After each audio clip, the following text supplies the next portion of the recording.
Magandang araw mga kaguro. Ikatlong araw po ngayon ng Brigada Eskwela.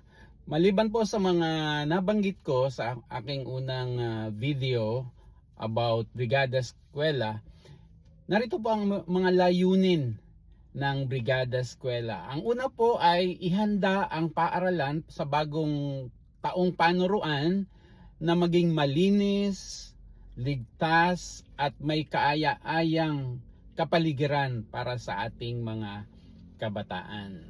Ang pangalawa naman po ay upang suportahan ang pagpapaunlad sa pagbasa ng ating mga kabataan sa pamamagitan po ng pagbibigay ng mga reading materials o mga babasahin sa ating mga mag-aaral, o di kaya naman paghikayat sa mga stakeholders na makilahok sa mga pagbasa o sa mga gawain na magpapaunlad sa kasanayan sa pagbasa ng ating mga mag-aaral. Kaya hindi po tayo magtataka na ating pong mga DepEd officials, sa amin po nakita ko po si RD, Regional Director, na nagbasa ng mga istorya sa harapan po ng mga bata.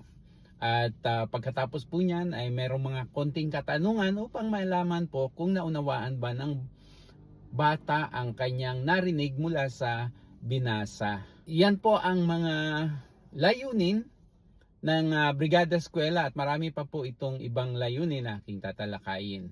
Paki-like, share, subscribe at follow sa aking social media account na Tambayan ni Sir. Paki-comment po sa baba kung meron kayong katanungan o topic na gusto ninyong talakayin ko.